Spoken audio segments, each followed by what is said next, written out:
And the question I'm asking myself, you know, some of those graduates, they're actually educating themselves, doing manual jobs, casual jobs. Some of those students, their parents have got to spend time on and off police cells because of brewing changa to take them to school. Others, like in my village, you do pottery. That is how I went to school. And I'm imagining if I did not get a job, what would have happened? So as a nominee, if you are approved, I want to hear about a structured approach to absorbing these graduates into the job market. Because if one graduate, we have graduates who graduated 10 years ago or more. And the reason why we saw them in the streets is because of unemployment. Some of them said, I'm even dead. I'm already dead. Because how do you employ somebody who graduated last year? And then there is another person who graduated 15 years ago, is now 46 years old, 40 years old, with a first-class honors, and is in the village. And his sibling is telling him, why are you even talking about education? I graduated 15 years ago, and I'm jobless. I mean, my brother graduated 15 years ago, and is jobless. And you are here telling us about education. So we really need, my friend, you need. This, I think, requires a multi-sectoral approach. Sit with your counterpart in public service. Sit with your counterpart in education.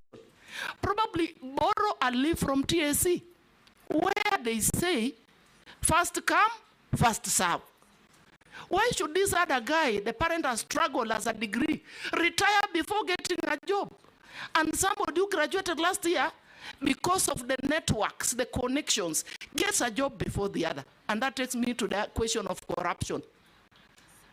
You must tell us how you're going to deal with the aspect of corruption so that there is equity in distribution of jobs, so that there is fairness in the manner we actually procure, and so that there is no nepotism.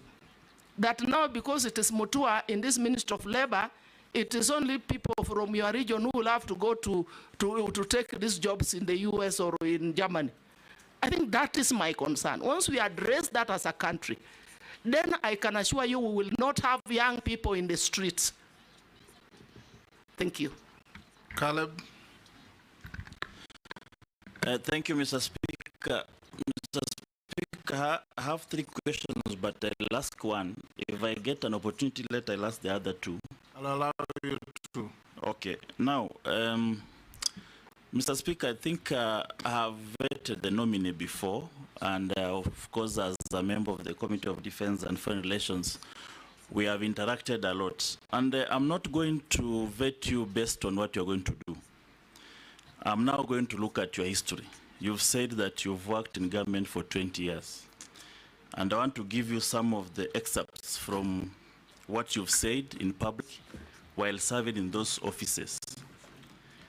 When you were the spokesperson of Kibaki regime, their press conference and pronouncement you made on Oscar Foundation, 2 hours later the officials were killed, assassinated.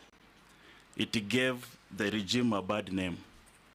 Whether it was true or not, the pronouncement gave the regime a bad name.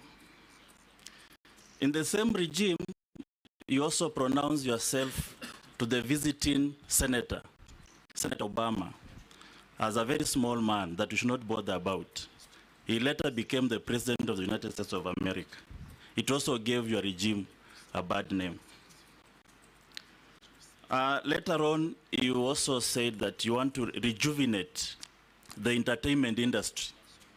And you started a Cobra Squad as one of the things that you knew this one is going to revitalize the arts and the music industry. It performed poorly and later disappeared from the screen. In the same regime, we also, during the Kazi kwa Vijana initiative, you said that all the old trees in town must be cut and instead replaced with flowers to beautify Nairobi.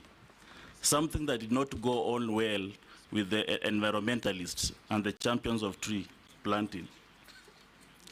When you become the governor of Machakos, you started a program called Chap Chap, Maendeleo Chap Chap. Bought ambulances and all that.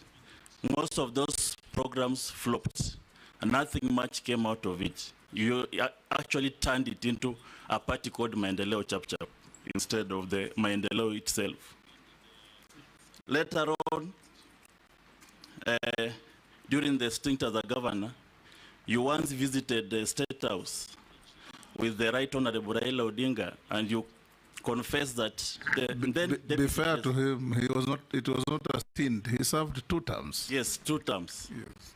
So around that time, you visited State House with the Right Honorable Raila Odinga in a state event, and you said the president now serving, who was then the deputy president, squeezed your hand very hardly and painfully. You even reported to the Kilimani police station. Nothing came out of that case.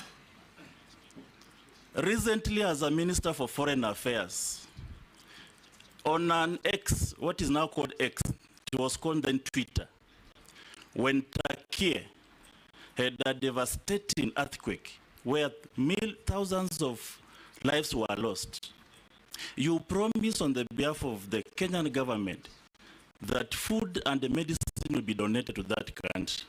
Right now, even the officials of Kenya in Turkey are embarrassed to face the government there because nothing was delivered. And it has embarrassed this country forever in terms of Turkey and the Kenya relationship.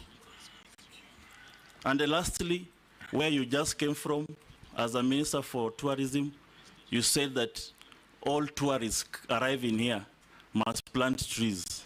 And they'll even have a fee on it to buy the local seedlings.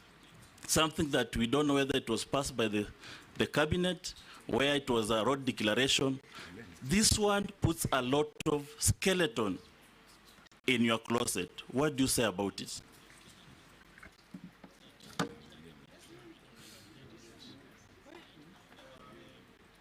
Mishi?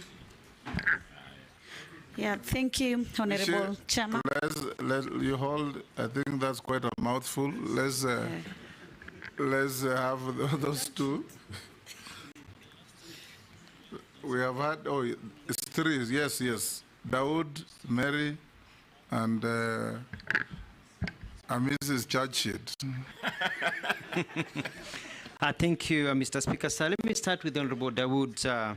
Just to clarify on the figures, is that there were Ministry of Tourism and Wildlife, especially the Department of Wildlife, through KWS, were advertising for tenders that are being given at an approximately 3 million shillings a kilometer, which means when you have 300 million as an allocation, you only have 100 kilometers. And by bringing it down to 850, instead of 100 kilometers